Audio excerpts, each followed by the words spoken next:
Hi, I'm Zaldi, one of the financial advisors from Sun Life of Canada, Philippines Inc. I'm also one of the managers from K Bradshaw branch. Okay, so just a real quick video presentation about one of our VUL products called Sun MaxiLink Prime. So basically, it is a life insurance with investment. Okay, kasi mas maraming Pinoy ngayon gusto nila yung parang 2-in-1 na or 3-in-1 para magkasama na yun yung ano nila, yung protection investment nila dun sa accumulation investment nila. So, let me papakilala ko lang sa inyo or i-walk through ko lang kayo sa MaxiLink Prime. I hope makatulong to sa inyong pagde-decide na kumuha or i-take advantage yung ganito kagandang financial instrument, no? So basically, it gives you a guaranteed life insurance coverage. If you applied at age 30, about 30 years old ka ngayon, it can cover you with life insurance coverage up until age 88. Whatever happens to you, your family will inherit a certain amount. So you won't be a burden, right? And also, so basically, ang Sun Maxiling Prime will give you 200% face amount. So example, dito ay nakalagay lang 500 yung face amount mo. However, since it's 200%, if for any reason you were taken out of the picture, let's say after 3 years na meron ka nito, or after 20 years, or after 50 years, as long as pasok ka sa age na within 88, okay, Sun Life will pay your family for the amount of 1 million. So, depende kung magkano yung coverage na in-acquire mo. Kung nagpa-insure ka ng 10 million, we'll pay you 10 million. Kung nagpa-insure ka ng 5 million, ng 3 million, kung ano yung policy, kung ano yung pinirmahan mo, in-apply mo, based sa kakayanan mo.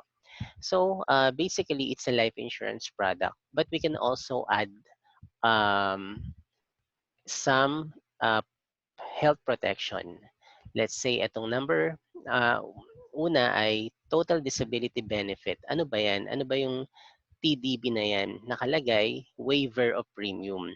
Of course, in the event na nagkaroon tayo ng total disability due to sickness or injury, hindi ka na makakapag-work nun, right? How can you pay this policy? Which is 3,000 a month, right? Or 36,000 annually, or 9,000 quarterly. How can you pay that? Disabled ka. So Sun Life will no longer ask you to pay this. It is as if Sun Life will be the one paying this for you because you have acquired this type of rider, which is total disability benefit, that you only get charged for only 615 annually. Hindi siya monthly, it's annually.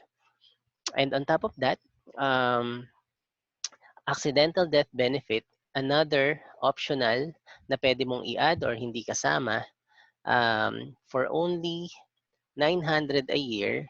If your cause of death is accident, we will pay you not only 1 million but 1.5 million.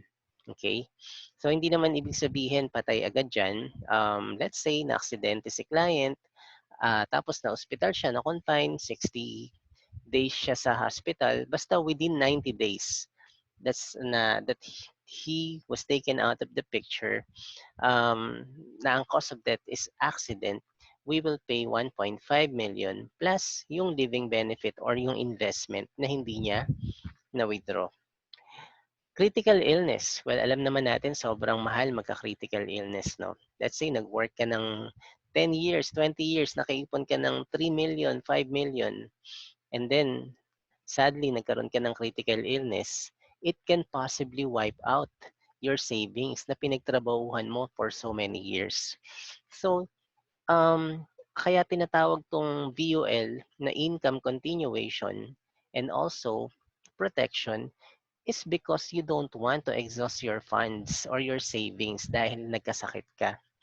If you acquire this policy, hindi mo agad kailangan ilabas yung savings mo because Sun Life will pay you directly for 1 million pesos in case na nagkaroon tayo ng critical illness. Of course, ngayon malakas tayo. But we do not know after 10 years, after 20 years, after 30 years, right? So this rider or this critical illness benefit is covering you up until age 70. For that if you get hit by critical illness na pasok sa policy na to, we will pay you. Okay? Ano yung mga pasok na critical illness?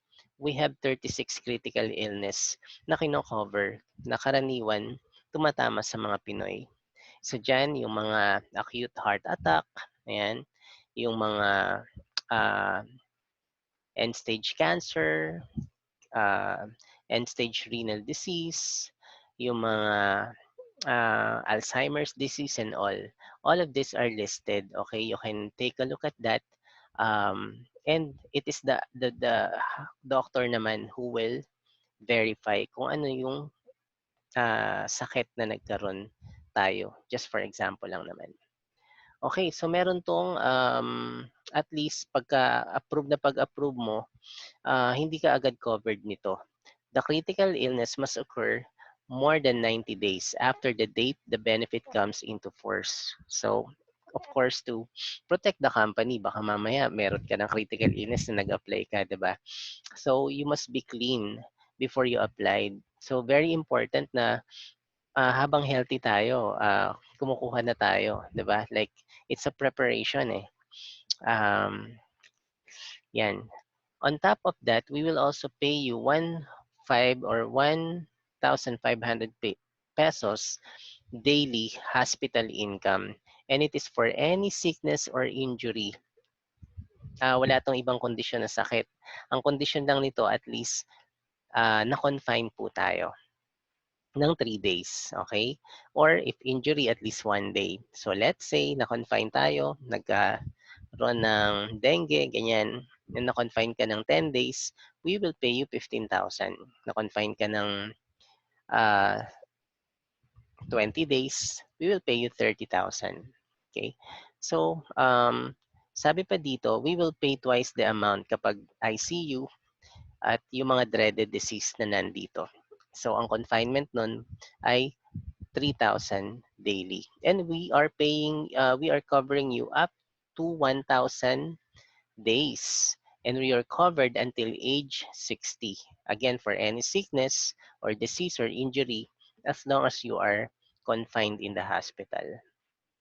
So, yon. So, it gives you peace of mind, right? Because you don't want to be a burden when you get sick. And if you were taken out of the picture, you want your family secured financially. Lalo na kung ang mga bata ay hindi pa nakakatapos ng pag-aaral.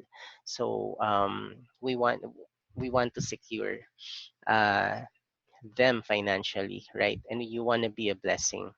So, on top of that, meron siyang investment. Yun yung maganda dito. If nothing happens to you, there's an investment part. And so you pay 10 years. However, on the 11th year, meron pa siyang mga succeeding expense. Why? Because of the critical illness expense. Kasi we're covering you for 1 million. Of course, there is a critical illness charge. And it's this annually naman. And hospitalization. Alright? Mawawala na yung charge na yan on the 70th year at yung hospitalization charge on the 60th year. Okay? Now, if you opt not to pay this, don't worry because the fund value, this is the fund value which is projected at 4%, 8%, and 10% will cover the cost. Okay? If you don't want to pay that. However, if you will continue paying it, it will not affect the fund value. So it has potential, mas malaki yung potential niya na lumaki. Alright? Lalo na kung ang goal mo is for your retirement, right? You want to have enough retirement funds. Ito naman yung death benefit. Onset pa lang, insured ka na namin ng 1 million. So let's say, within a year, just for example, na aksidente, taken out of the picture, we will pay the family 1 million. And kung matutuusin mo, tumataas po siya kasi laging added yung fund value. Meaning, yung hindi mo na-withdraw na living benefit, added lagi siya sa death benefit. So kung hindi mo siya na-withdraw, let's say ang fund value mo at age 65 is 3.7 million, 4.7 yung makukuha ng family. Right? So it's only for, sa 30 years old po, non-smoker, it's only for 3,000 a month. Right? 3,000 a month, it will not hurt you. Basically, it's just 5 to 10% of your monthly salary, but it can cover your your death uh, benefit, your hospitalization, your critical illness benefit as well.